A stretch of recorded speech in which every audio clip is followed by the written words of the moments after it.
Good afternoon. Thank you very much indeed to Mr. Voss for agreeing to speak to us today. Mr. Voss is, of course, well known to most of you in the audience as a prominent member of the European Parliament. Importantly, is the Rapporteur of the resolution of the European Parliament and of the Special Committee on Artificial Intelligence in the Digital Age around artificial intelligence, and has been actively involved in the whole debate around artificial intelligence for a very long time.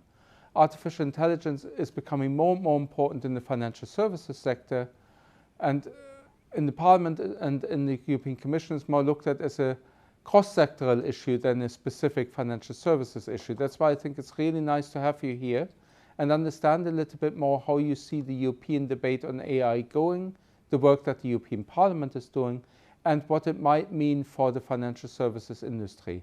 Thank you very much indeed, Mr. Voss, for being with us today. Yes, so thank you for the invitation and for having me. And it's wonderful that we have a kind of an exchange also to the artificial intelligence. There's a lot to do right now, and I think the European Union should more step up in coming to becoming a real competitor in a digital world. So far, I do not see this, and therefore I would recommend that we are all doing our best in coming forward, and especially the European Union. And so the European legislator should also step up and be more ambitious here. And what are some of the areas where you think where the European institutions at the European level we can do more to step up in AI? What type of public policy do you think should be taken by the EU to advance this particular sector? If we are talking about AI and also stepping up our work and our ambitions and so on, it's necessary, I think, to come to a more overall strategy regarding the European Union and digital issues. And this is affecting then not only AI, it's also other digital issues in different sectors. It has to do with the data and so on. Of course, if we are then need a kind, from my point of view, a kind of a concept. We need to set priorities, and we should think about what priorities we should go for. We should also have, let's say, investments to build up better startup environment, and also coming forward, joining forces of the European member states. We should more think in European projects also here, but therefore you need the infrastructure, you need data, especially quality data. And if we then might also talk later on about the quality of AI algorithms and what the outcome should be, then we need also personal data in coming forward to realize what the legislator in the AI Act would like to have. So we should also prepare ourselves for cybersecurity issues, for probably also responding to patents and these ethical dimension definitions should be quite clear, and we need research, development, and so on. So I see this is a whole package what we need, and I'm expressing these always for the surviving in a digital age. And here AI has a very special aspect, because I think AI is of real strategic relevance. So with other words, I see the situation, if you're leading in AI, you are leading the world. Because AI can improve a lot of things. So you will need this for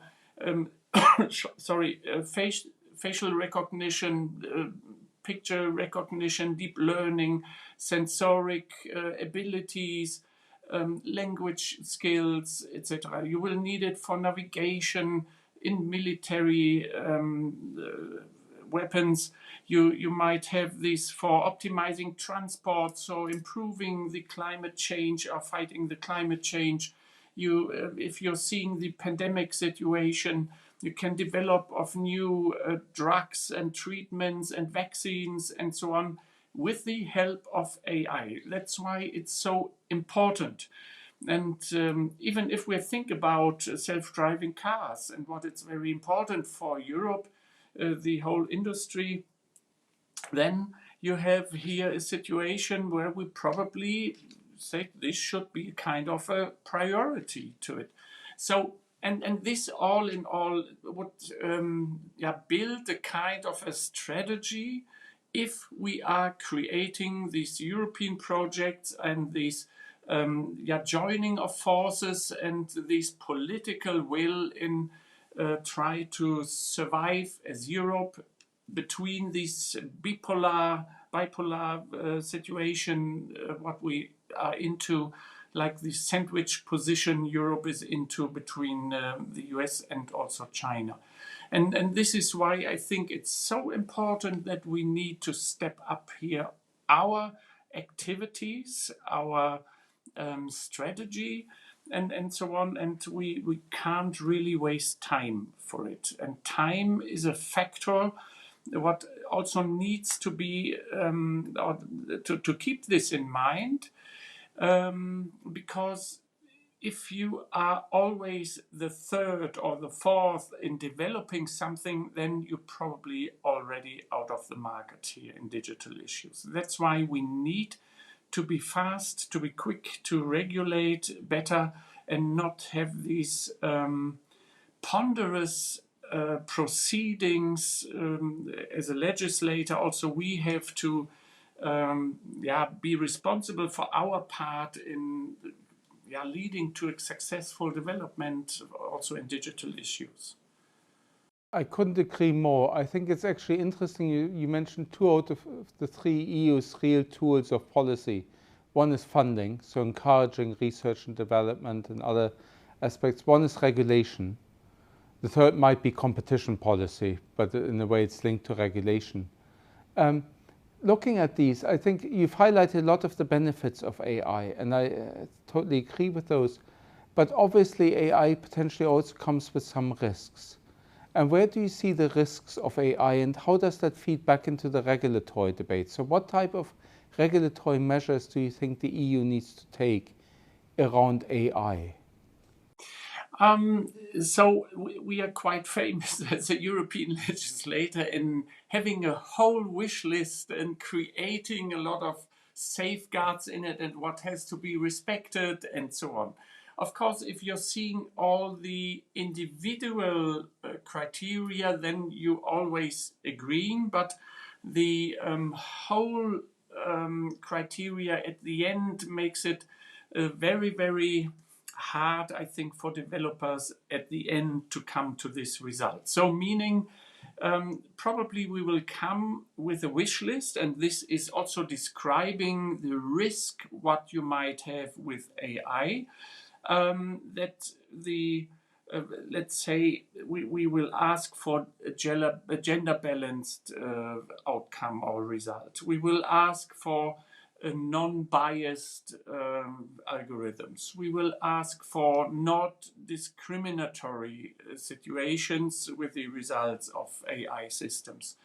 We will ask and saying in line with GDPR, explainable and such issues. And here you can see a little bit the risk of what AI might create. So we have to make sure if AI is used as an autonomous tool forward also on decision, let's say, for instance, in credits and financing issues, then we have to make sure that this decision is not only taken by AI, because algorithms can also be, let's say, biased or not trained with the right data and so on.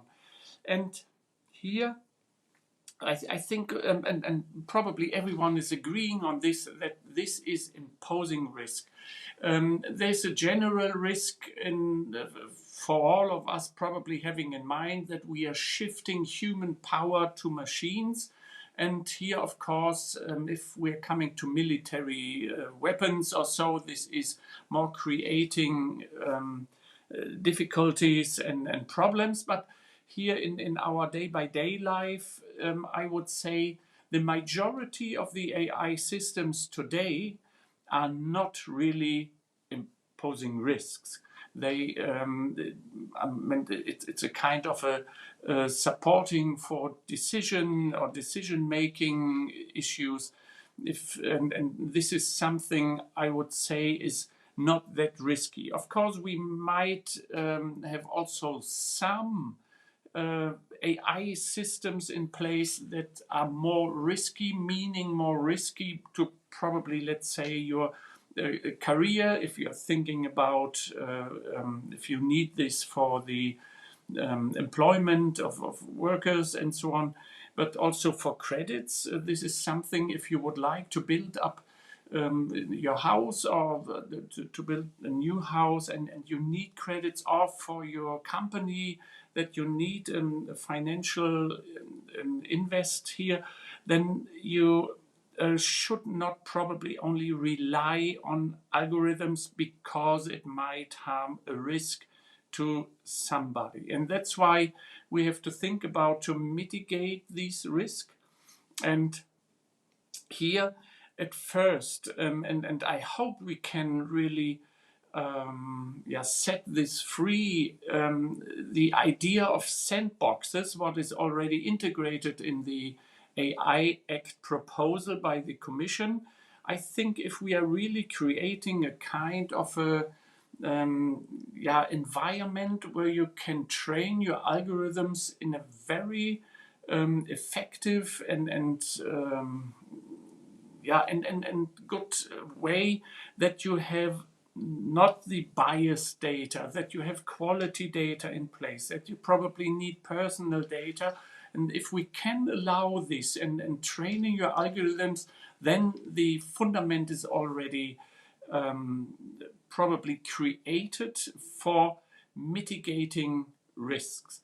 But also, of course, this quality data we have to share. We have to come to this point that also personal data might play a role in training algorithms. And here we should also provide this quality data in a way. And also human oversight is playing a role, or governance structures might play a role. This is not quite clear yet how we might create the governance structure. But what is clear to me so far is that we shouldn't have a kind of a governance structure what we have compared to the GDPR. Because I do not see this functioning in a very proper way. We do not have a kind of a common application in GDPR, and we just data protection administrations are deciding on upcoming rules in a way and giving guidelines, and we need this more in a practical way, and in a way that already still innovation and development can be move on and not hindering too much. So therefore I would say this might be a way forward of mitigating risk. This human oversight, probably kind of control process in the company. There might be this governance oversight, governmental oversight, or quality data and sandboxes and so on. And then I hope this might work. Of course, sometimes it depends what an AI. Oh, sorry, my light here in the office went out. So sometimes if you are trying, it's sometimes also dependent on the intention of the developer, what you would like to have, and in this regard you have to train these. So it's also comparable to yeah, like a car. You can use it for driving, but you can also hurt people if you are intending to doing this. So, but here with AI we have the same situation, that if you have a good intention in just let's say for providing a good tool for your business, then it might be probably working better instead of thinking, oh, how can I trick my clients or consumers or whatever. So then probably we do not want to have this in place. You raised a number of really interesting questions, which is, I mean, I might throw 2 or 3 at you and see how you want to respond to them. One is, you raised many times now the issue of quality of data. And for me, that raises the interesting question of how the AI Act and work around AI fits with what we're seeing in the Data Governance Act and the upcoming EU Data Act. So how do you see kind of those 2 pieces fit together? And you also mentioned the GDPR, because often the AI Act is seen as a new European global standard. So the same way the GDPR became a global standard for data processing of private data, in a way you want to have a similar Brussels effect in exporting certain ethical standards, certain principles around the use of AI beyond Europe. But you don't want to necessarily replicate some of the mistakes of the GDPR, which I also agree with you. Maybe I start with those 2 questions. So one is Data Act and AI Act, and the second one is how do we promote the AI Act as an international standard without replicating the mistakes we made in the GDPR? Yeah. So the first thing is about the data. So of course, I'm often criticized that I do not want to have data protection because I'm criticizing the GDPR. But this is not really true, because I think the data protection, the general data protection regulation, is something what is really core of the digital world. But how we created these, or better the content of these, we have a lot of problems, I would say. And the political will for modernizing or updating these or adapting new technologies and so on is not there in a majority. And this is creating, from my point of view, a lot of problems. This is also probably a kind of a reason why we are not as good as other regions in the world. What we are doing now is to circumvent the GDPR. We have to think about how we can share data, and especially also personal data. And so the Data Governance Act, what's on the table here, as on the European legislator table, now we have to think about how we can motivate not only companies, also administrations with administrative data, but also if we are looking to the health sector, we need to share health data. But if we are creating only an environment where we are saying, oh, every personal data means a kind of a disadvantage of you as a person and so on, then nobody is interested in sharing data. And this has to be changed from my point of view, because how I'm seeing this, our prosperity and our wealth is dependent also on these digital developments. And here we need to have a kind of a better spirit in sharing data. And so, of course, we are more open regarding the machine data or industry data, and we are still considering ourselves as very good in this sector, and that we can do here a lot. But I think without personal data, and especially if we are looking to the health sector data, then we won't achieve anything at all. We need to train our algorithms with a lot of data, especially also in this health sector. But if we are not providing these data, then we are not part of the competition in coming forward with new business models, with new ideas, with new knowledge, and so on. And that's why I think we have to change our attitude towards the general data protection regulation a bit, and especially the politicians and especially the legislator should change it in a way that we should create more balances, like anonymization, pseudonymization. Also synthetic data might play an important role in the future, that we have enough data in place to be competitive also in all these other fields. So this is something I would very much promote also here on this legislator level, but the current majorities are different. So, but I will keep going on and mentioning these because everything is affected in this digital world by data. So that's why we need this data and we need this different spirit also in the European Union for it. But please don't get me wrong. I'm also protecting data and protecting privacy and so on. I would like to see this protected, but we need to find a way where we can share more data and provide more data. So, and data, of course, and here we have a controversial situation to the AI Act. On the one hand side, and what I already mentioned, that we are asking for a specific result out of the AI algorithms, but we are not providing the data to come to this result. So, and therefore sometimes it's for me quite logic that we need to do here something, but if we are waiting on all these now in progress, being in progress, the legislation, waiting for it, it might be too late.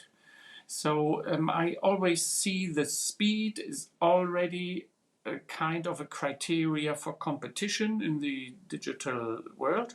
And that's why we need to be faster and more open and so on.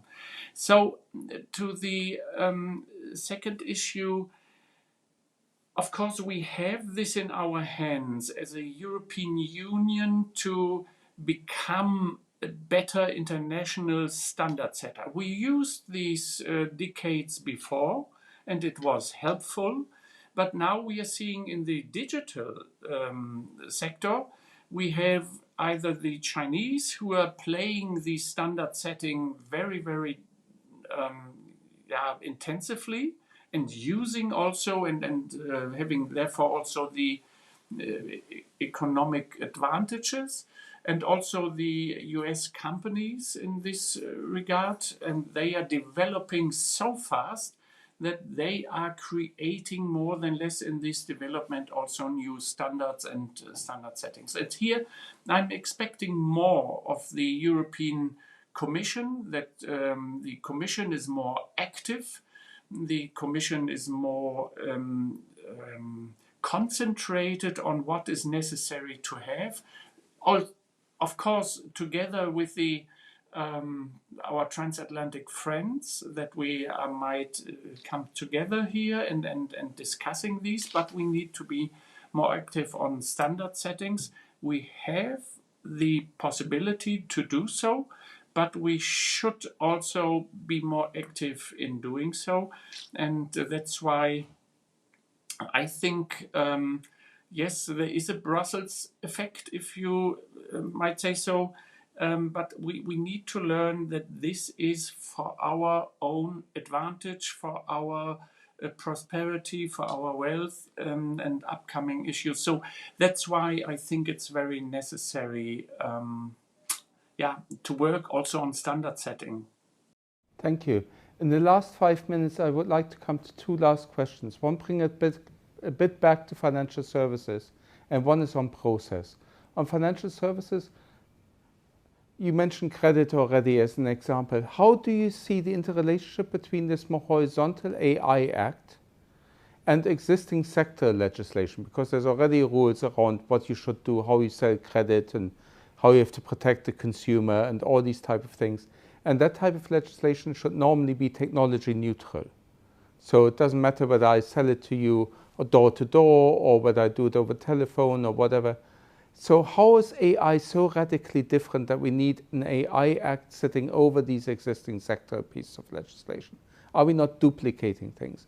And the very last one is just, where do you see the process on the AI Act and on your own resolution coming out of the special committee? Yeah.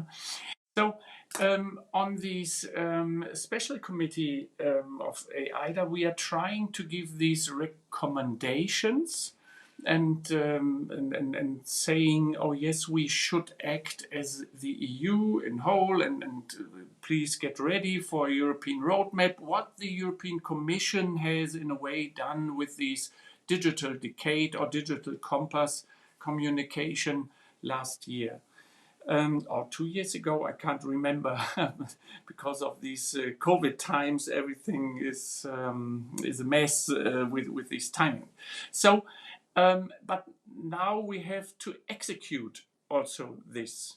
And therefore, we are coming now with this AI Act. This is a kind of a general approach. If you would like to compare this to the General Data Protection Regulation, now we have the general approach on AI. So meaning also all systems should somehow be affected or be defined by this AI Act. I hope that we are doing this not too broad, and not every single AI system, and also in the financial area, is not a kind of a high-risk system. So you have to differentiate a lot, and therefore probably we might come to a situation where we need more sector relevant regulation, where this might be a kind of a way forward for the whole sector, because not every, in general, the approach in general might fit a sector. And here, of course, the financial sector is one of the most important sectors, also keep running the business and the world in a way. And that's why probably if we're coming to these, let's say credits or stock exchange ways and so on, you have special situations where you probably need also kind of special criteria. We are not that far. So I know the financial sector is already heavily regulated with all these reporting and money laundering and so on. So you have already a lot to respect on criterias and on safeguards and so on. But here if you're using then an AI system, it might be seen, it depends a little bit on the intention behind. It might be seen as a high risk one if this is autonomously deciding on credits of investor things and so on. And this probably might lead to a situation where you define these as a high risk. But if you have other aspects in the financial sector, then probably it's not.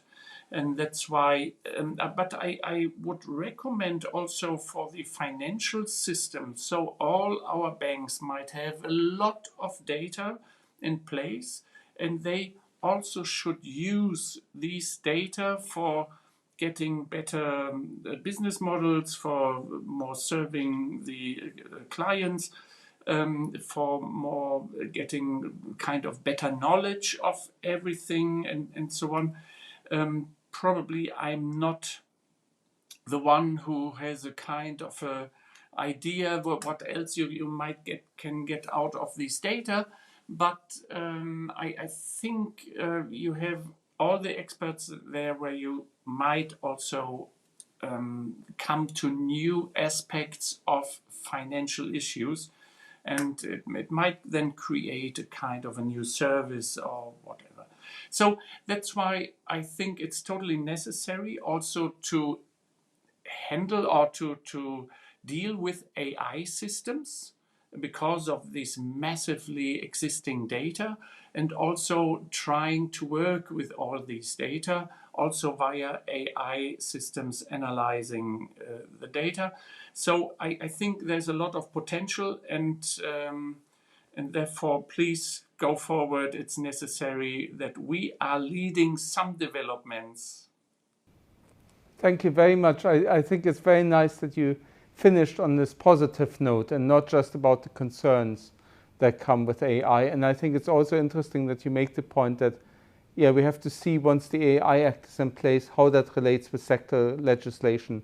And maybe some of the high-risk elements can be addressed in the sector legislation to mitigate risks.